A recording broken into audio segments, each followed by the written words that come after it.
ଚାଷୀ ମାନଙ୍କ ପାଇଁ ନୂଆ ସୁବିଧା ଆରମ୍ଭ ହେଲା। ଆଜିଠାରୁ ଚାଷୀମାନେ ଡିଜିଟାଲ କର୍ଭ ସର୍ଭେ ପ୍ରକ୍ରିୟା ସମ୍ପାଦନ କରିବା ପାଇଁ ଯାଉଛନ୍ତି। ଏହି ଡିଜିଟାଲ କର୍ଭ ସର୍ଭେ ମାଧ୍ୟମରେ ଚାଷୀମାନେ କେଉଁ ଲାଭ ଗୁଡ଼ିକ ପାଇବା ପାଇଁ ଯାଉଛନ୍ତି, ଏହା ମାଧ୍ୟମରେ ଆପଣମାନେ କେଉଁ ସବୁ ସୁବିଧା ଗୁଡ଼ିକ ପାଇପାରିବେ ରାଜ୍ୟ ସରକାରଙ୍କ ତରଫରୁ। ଏହା କଲେ ଆପଣମାନଙ୍କୁ ରାଜ୍ୟ ସରକାରଙ୍କ ତରଫରୁ କେଉଁ ସବୁ ସୁବିଧା ଆଗାମୀ ଦିନମାନଙ୍କରେ ମିଳିବା ପାଇଁ ଯାଉଛି, ଏ ବିଷୟରେ ମୁଁ ଆପଣମାନଙ୍କୁ ବିସ୍ତାର ରୂପେ ଏହି ଭିଡ଼ିଓ ମାଧ୍ୟମରେ ଜଣାଇବି। ସେଥିପାଇଁ ଆପଣମାନେ ଭିଡ଼ିଓଟିକୁ ବିନା ସ୍କିପ୍ରେ ଶେଷ ପର୍ଯ୍ୟନ୍ତ ଦେଖନ୍ତୁ, ଯାହାଫଳରେ ଆପଣମାନେ ଡିଟେଲ୍ସ ଇନଫର୍ମେସନ୍ ପାଇପାରିବେ। ଭିଡ଼ିଓଟିକୁ ଆରମ୍ଭ କରିବା ପୂର୍ବରୁ ଆପଣ ସମସ୍ତଙ୍କୁ କହି ରଖିବି, ପ୍ରଥମ କରି ଯଦି ଆପଣମାନେ ଏହି ଚ୍ୟାନେଲରେ ଭିଡ଼ିଓଟିକୁ ଦେଖୁଛନ୍ତି, ଏପର୍ଯ୍ୟନ୍ତ ଚ୍ୟାନେଲକୁ ସବସ୍କ୍ରାଇବ୍ କରିନାହାନ୍ତି, ଚ୍ୟାନେଲକୁ ସବସ୍କ୍ରାଇବ୍ କରିଦିଅନ୍ତୁ। ଭିଡ଼ିଓକୁ ଗୋଟେ ଗୋଟେ ଲାଇକ୍ କରିଦିଅନ୍ତୁ। ପାଖରେ ଥିବା ନୋଟିଫିକେସନ୍ ବଟନ୍ଟିକୁ ମଧ୍ୟ ଅନ୍ କରିକି ରଖନ୍ତୁ, ଯାହାଫଳରେ ଆପଣମାନେ ଡେଲି ଗୁରୁତ୍ୱପୂର୍ଣ୍ଣ ଭିଡ଼ିଓ ଗୁଡ଼ିକ ଚାଷ ସମ୍ବନ୍ଧୀୟ ବିଷୟରେ ଆପଣ ପାଇପାରିବେ। ଏହାକୁ ନେଇ ଖବରରେ କ'ଣ ପ୍ରକାଶ ହେଇଛି, ଆସନ୍ତୁ ନଜର ପକାଇବା। ଓଡ଼ିଶା ସରକାରଙ୍କ ଡିଜିଟାଲ ଫସଲ ସର୍ବେକ୍ଷଣ ଖରିଫ 2026 ଅଗଷ୍ଟ 16 ତାରିଖରୁ ସାରା ରାଜ୍ୟରେ ଆରମ୍ଭ ହୋଇଛି। ଚାଷୀମାନଙ୍କୁ ଲାଭାନ୍ୱିତ କରିବା ଦିଗରେ ସରକାର 16 ଅଗଷ୍ଟ ପାଖରୁ ସାରା ରାଜ୍ୟରେ ଆରମ୍ଭ କରିଛନ୍ତି ଏହି ପଦକ୍ଷେପଟି। ତ ସର୍ବେକ୍ଷଣକାରୀମାନେ ମୋବାଇଲ ଆପ୍ ମାଧ୍ୟମରେ ପ୍ରତ୍ୟେକ ଗ୍ରାମର ତଥ୍ୟ ସଂଗ୍ରହ କରିବେ। ଏହି ସର୍ଭେଟା ଆପଣମାନଙ୍କର ପ୍ରତ୍ୟେକ ପଞ୍ଚାୟତ, ପ୍ରତ୍ୟେକ ଗ୍ରାମ ସବୁଆଡ଼େ ଆପଣମାନଙ୍କର ହେବ। ତ ଆର ବର୍ଷ ବି ହେଇଥିଲା, ଏ ବର୍ଷ ମଧ୍ୟ ହେଉଛି। ଆପଣମାନେ ଯେଉଁ ଚାଷ ଗୁଡ଼ିକ କରୁଛନ୍ତି, ସେହି ଚାଷ ସମ୍ବନ୍ଧୀୟ ତଥ୍ୟ ଗୁଡ଼ିକ ମୋବାଇଲ ଆପ୍ ମାଧ୍ୟମରେ ରେଜିଷ୍ଟର କରାଯାଉଛି। ତ ବର୍ଷକୁ ପ୍ରାୟ 2 ଥର ହେଉଛି ଏହି ସର୍ଭେ ପ୍ରକ୍ରିୟା। ଯେମିତି ଆପଣମାନେ ଧାନ ମଣ୍ଡିରେ ଧାନ ବିକ୍ରୟ କରିବା ପାଇଁ ପଞ୍ଜୀକରଣ କରୁଛନ୍ତି, ଚିନାବାଦାମ ବିକ୍ରୟ କରିବା ପାଇଁ ମଣ୍ଡିରେ ଆପଣ ପଞ୍ଜୀକରଣ କରୁଛନ୍ତି, ମାଣ୍ଡିଆ ଚାଷ, ଯେକୌଣସି ଚାଷ ଆପଣମାନେ କରୁଛନ୍ତି ତାହାର ତଥ୍ୟ ସରକାରଙ୍କ ପାଖରେ ରହୁଛି। ଏହି ଇ ଡିଜିଟାଲ ଫସଲ ସର୍ବେକ୍ଷଣ ଯେଉଁ ରହିଛି, ତାରି ମାଧ୍ୟମରେ ସରକାର ଜାଣିବାକୁ ପାଉଛନ୍ତି ଯେ କେଉଁ ଚାଷୀ କେଉଁ ଫସଲ କରୁଛନ୍ତି, ତାକୁ ଧାନ ମଣ୍ଡିରେ ବିକ୍ରୟ କରୁଛନ୍ତି। ଇଏ ସବୁ ତଥ୍ୟ ସରକାରଙ୍କ ପାଖରେ ରହୁଛି। ଏମିତି ବି କିଛି ଲୋକ ରହିଛନ୍ତି ସରକାରୀ ଧନକୁ ଅସାଧୁ ଉପାୟରେ ଅର୍ଜନ କରିବା ପାଇଁ ଚାହାନ୍ତି। ଉଦାହରଣ ସ୍ୱରୂପ ସରକାରୀ ଜମି ଗୁଡ଼ିକକୁ ମଧ୍ୟ ପ୍ରଧାନମନ୍ତ୍ରୀ ଫସଲ ବୀମା ଯୋଜନାରେ ଅନ୍ତର୍ଗତ କରାଇଛନ୍ତି। ତ ଏସବୁକୁ ଦୃଷ୍ଟିରେ ରଖି ରାଜ୍ୟ ସରକାରଙ୍କ ତରଫରୁ ନୂଆ ନୂଆ ପଦକ୍ଷେପ ଗୁଡ଼ିକ ନିଆଯାଉଛି।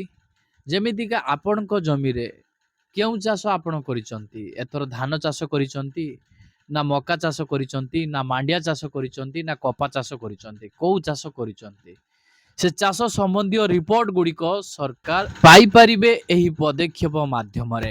ଏହି ସର୍ଭେ ଆପଣମାନେ କରିପାରିବେନି। ତ ଯେଉଁମାନେ ଆଗ୍ରହୀ ରହିଛନ୍ତି ସେମାନେ ଆପଣଙ୍କ ଅଞ୍ଚଳର VAW କିମ୍ବା କୃଷକ ସାଥୀଙ୍କ ସହିତ ଯୋଗାଯୋଗ କରି ତାଙ୍କର ସମସ୍ତ ଡକୁମେଣ୍ଟସ୍ କହିବାକୁ ଗଲେ ଆଧାର କାର୍ଡ଼, ତାଙ୍କର ଗୋଟେ ଆକ୍ଟିଭ ଥିବା ମୋବାଇଲ ନମ୍ବର, ବ୍ୟାଙ୍କ ପାସବୁକ୍, ତା ସହିତ ପାସପୋର୍ଟ ସାଇଜ ଫଟୋ, ଜିମେଲଟା ଦେବେ। ଇଏ ସବୁ ଆପଣମାନେ ଦେଲା ପରେ ଆପଣମାନଙ୍କ ନାମରେ ରେଜିଷ୍ଟର ହେଇଯିବ। ସେମାନେ ଆପଣଙ୍କ ନାଁରେ ଏକ ସ୍ୱତନ୍ତ୍ର ଆଇଡି ଇସ୍ୟୁ କରିଦେବେ। ସେଇ ଆଇଡି ମାଧ୍ୟମରେ ଆପଣମାନେ ଗାଁ ଗାଁରେ ବୁଲି ସର୍ଭେ କରିବେ। ପ୍ରତ୍ୟେକ ପ୍ଲଟ ପିଛା ଆପଣମାନେ 8 ଟଙ୍କା ପାଇବେ। ଏହା ସହିତ ଆପଣମାନଙ୍କୁ ମଧ୍ୟ 12 ଟଙ୍କା ମିଳିବ। 12 ଟଙ୍କା କେତେବେଳେ ମିଳିବ? ଚାଷୀମାନଙ୍କର ଯେତେବେଳେ ଆଧାର କାର୍ଡ଼ ଅପଲୋଡ଼ କରିବେ, ସମସ୍ତ ବିବରଣୀ ଅପଲୋଡ଼ କରିବେ, ତ ସେତେବେଳେ 12 ଟଙ୍କା ମିଳିବ।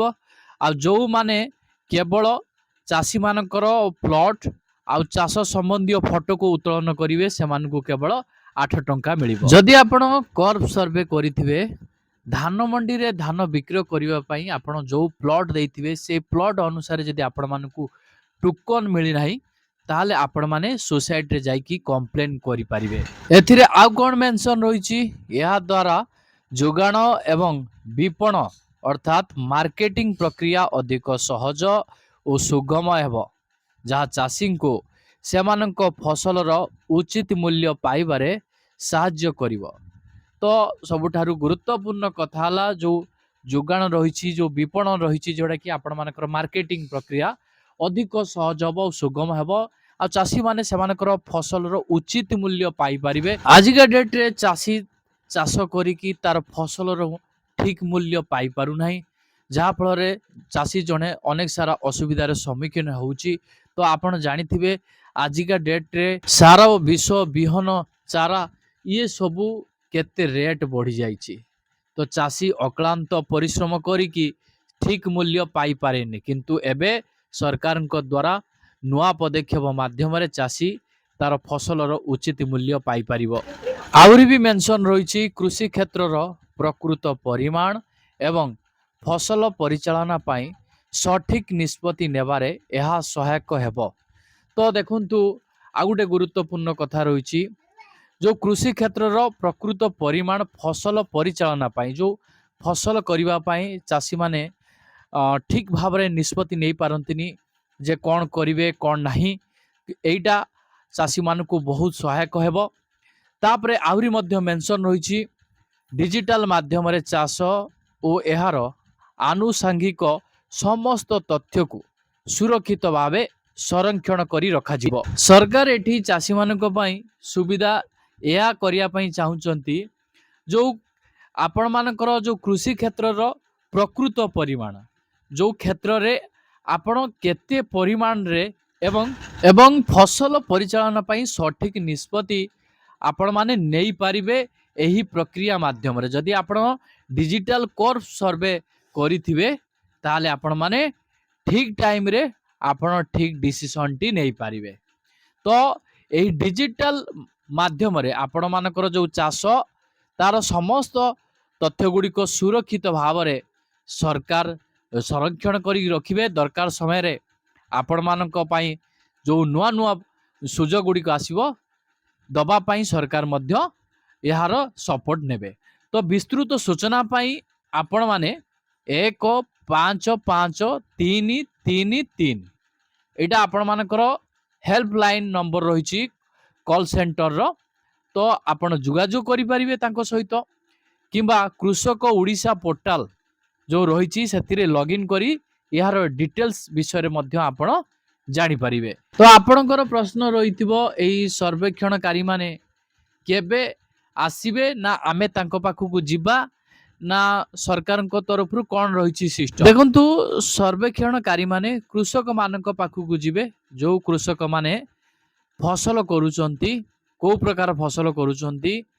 तो समस्त तथ्य सर्वेक्षणकारी माने नेकी आसीबे ए डाटा गुड़ी को सरकार पाखरे पहुंचेबे। सेथिपाई सरकार सेमानंकु प्लॉट पिछा 8 टंका रु 12 टंका मध्य कमिशन देबे।